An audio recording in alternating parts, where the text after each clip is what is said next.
sorry, I don't mean to offend anyone, but never in my life will I be with an avoidant attacher ever again. I was married to an avoidant. It felt like I was in a situationship with my own husband, my literal husband. And to this day, still, I don't know if he genuinely liked me. The closer we got, the further into our relationship we got, like every milestone, every single milestone, he would self-sabotage and he would pull away from me. He just pulled further and further away from me till he literally just started having affairs with other women. Wow. That's amazing.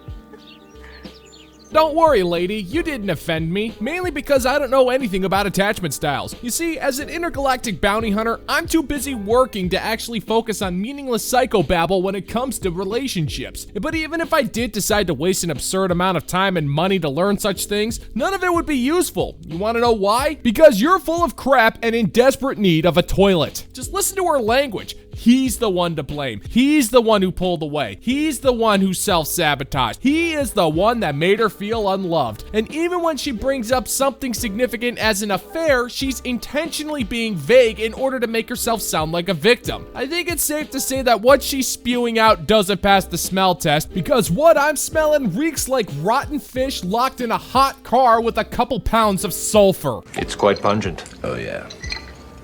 Ooh, it's a formidable scent. It stings the nostrils. The only time I think he was truly invested in me, or it seemed like he liked me, is when he could tell that I was over it and I was going to end things. That's when he'd like ramp it up and be like, I love you, I'm sorry, I'll change, you're amazing, you're a queen. So I'd invite him back in. And then, I'm not even joking, a couple of weeks later, sometimes if we were lucky, a couple of months later, he would just completely turn. Just walls go up, detached, vague, won't speak to me. I'm now coming at him with the same intensity that he was just giving to me like a couple of weeks ago. Like, I love you, I can't wait to see you, I'm so invested in our future. Nothing. Like crickets, won't speak to me. Are you sure? Yeah, that sounds pretty toxic, but it's tough to have sympathy for you when, once again, you're hiding something because what you're saying makes no sense whatsoever. What makes you so great that your ex-husband was vowing to change for you whenever things went wrong? In fact, why are you expecting him to change to begin with? These manipulation tactics you're bringing up are more commonly used by women when they're spurned by someone. So it begs the question, what were you doing to make the marriage work when you weren't sending him diabetic levels of sap via text message? What did you do or say to make him want to turn away? If you're truly the victim, you'd be able to list off a boatload of things, but you clearly can't. So I'm inclined to believe there's more to this story than what you're spewing out of your chowder tube. And it just leaves you feeling gaslit and confused, because I would be like, why reel me back in? Why reel me back in just to reject me? It was agonizing. It was so painful. And I have an anxious attachment style. Well, I thought that I did. Really, I was just anxious because of his behavior. I genuinely never knew if he truly liked me. The amount of times that I was blindsided in that relationship where I thought that we were just all good. And in his head, he's just decided that he didn't love me anymore and he wants to go be with someone else. Like, for no reason, just randomly. What we got here is a little game of show and tell. You don't want to show me nothing, but you're telling me everything. And you're done. Unless the woman married a sociopath, there's very little chance that her ex-husband just randomly cheated for no reason. That's typically not how it works with men. Generally speaking, if a man cheats in a marriage, there's typically a significant reason. Usually it's because his wife is constantly disrespecting and emasculating him, denying him regular boudoir antics for petty reasons, or some other reason which drives him into the arms of a woman who might actually treat him with some dignity. But you know who does openly and proudly admit to cheating for reasons as stupid as boredom? If you guessed women, then congratulations, you have a functioning frontal lobe. So with all of this evidence mounting up, I think we have a case to understand truly why this poor bastard was doing what he was doing. But let's hear her closing argument, because this ought to be special. I was completely delulu that I thought that I could change him and make him love me. I thought once we get married, he can't leave. Oh my goodness, was I wrong? I was always one of those people that thought when you get married, that's it. It's a complete commitment on both sides. He was never committed to me. It made him worse. When I married him, it actually made him worse, if that's possible. You will never get past the situationship stage with an avoidant. You will just marry into a situationship, because that's what I did. Imagine being in a situationship with your literal husband. It's so wild. Just look back on my entire 20s and think, what a waste of time. It's a fake.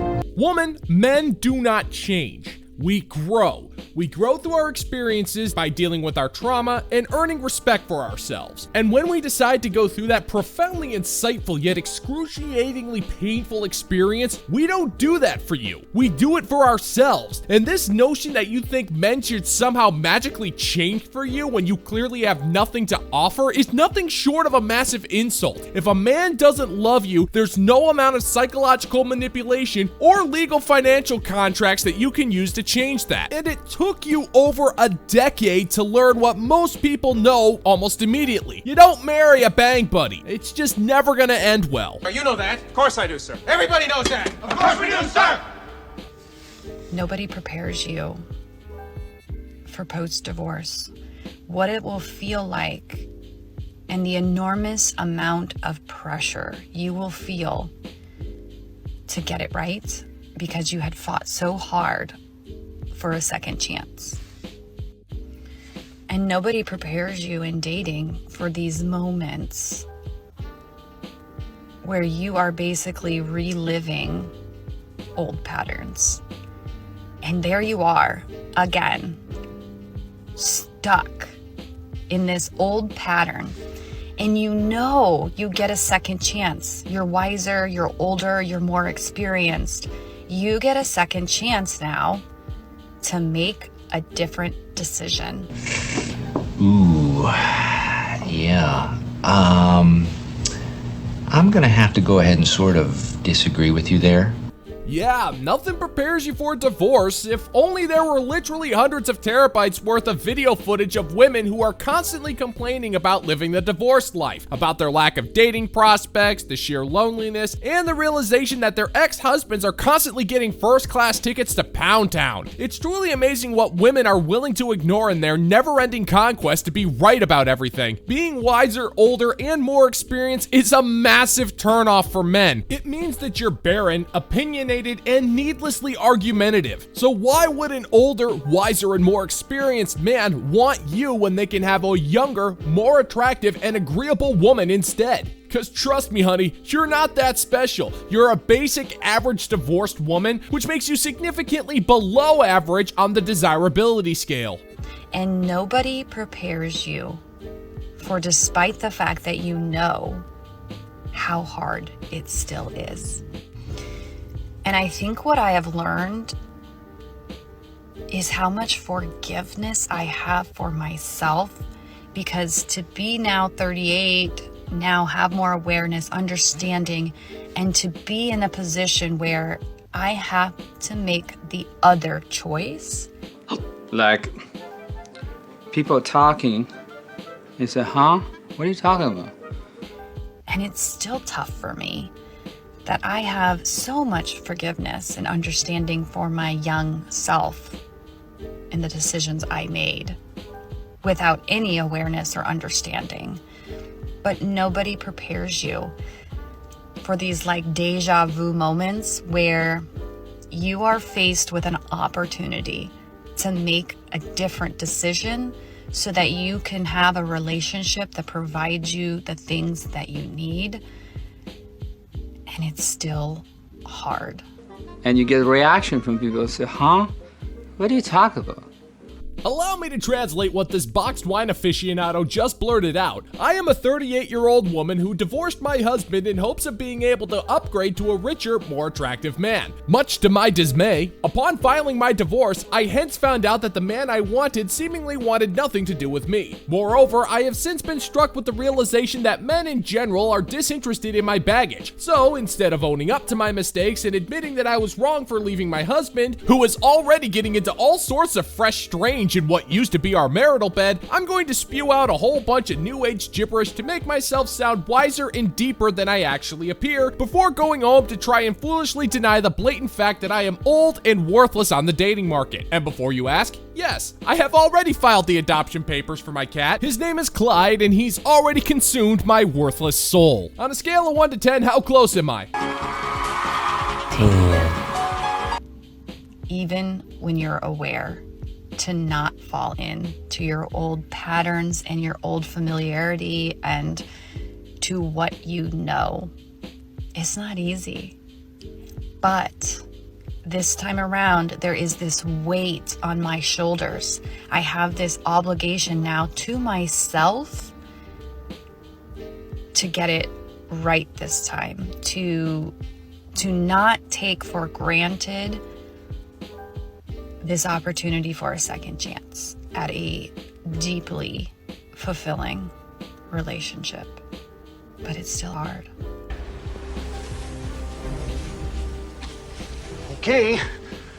What do you mean? That's just it, you boneheaded broad. You don't get a second chance. When you got married, you swore a lifelong devotion of loyalty and faithfulness to your husband. There was never supposed to be a second chance. That meaningful relationship that you feel like you deserve is never going to happen simply because you've already proven that you're willing to be disloyal in the event of something minor, and the men who are looking for mutually fulfilling relationships don't see disloyalty as an appealing personality trait. Quite the opposite, in fact. You're used up, damaged, and not worth the price of a cup of coffee. And instead of admitting that you made a mistake and maybe try to help women from doing the same thing, you're just gonna sit there and try to fool yourself into thinking that happiness is right around the corner. Well, it's not. The only thing waiting for you is frozen dinners and an empty bed. You brought it on yourself, woman. Shut your dirty little mouth! You ready? Okay. Number one. So I've been on a dating scene for probably about the last 4 or 5 months, right? And I learned what I like. I learned what I don't like, in a partner, right? I know what my expectations are. With all that being said, I'll go on a date when guys actually want to ask you. Get really hooked on them, enjoy the date, blah, blah, blah. And then I'll be hooked on them for probably about a week or 2, right? Then out of nowhere, it's as if I don't want anything to do with you. Anything to do with you. This is scary.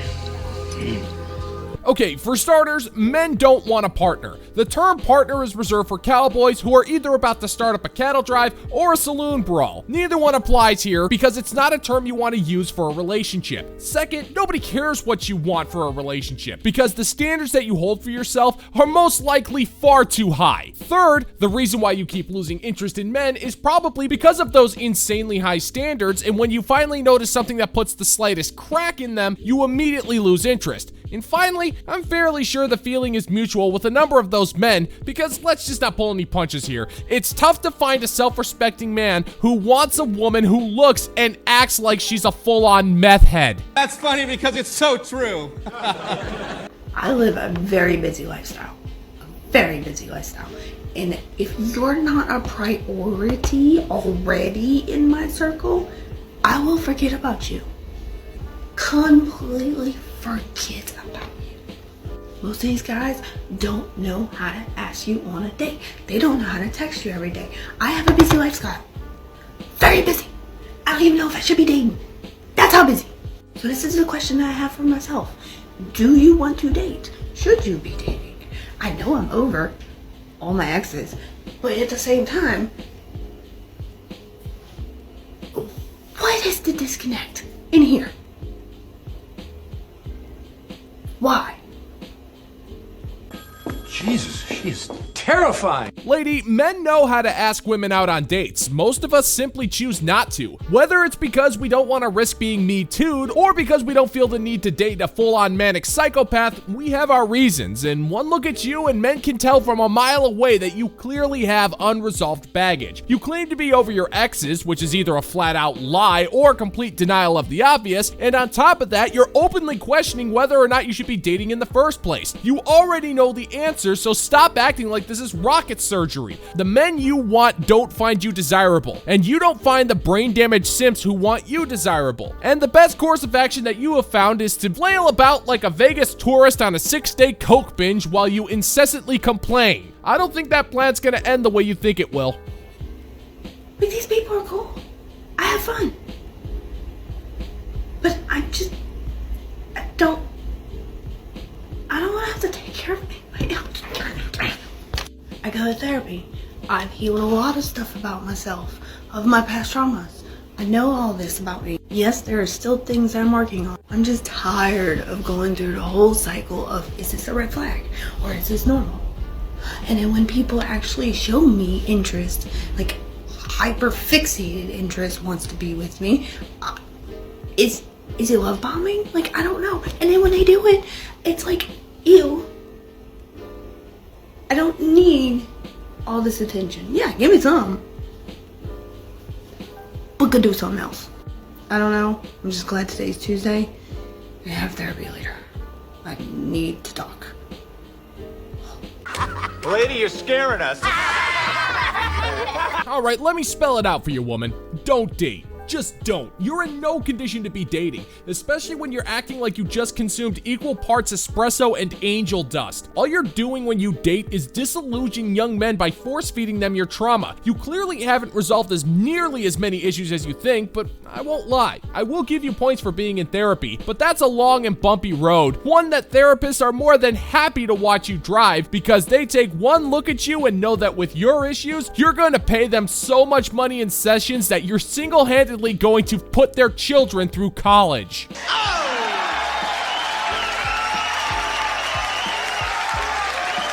And that's gonna do it for today's video, gentlemen and gents. As always, if you find that my particular brand of comedy is bringing you to the brink of laughter, then why don't you scroll on down and click that like and subscribe button and ring the notification bell so we can give the good old-fashioned middle finger to the YouTube algorithm. Thank you so much for checking out the new video, and until next time, peace out, homies.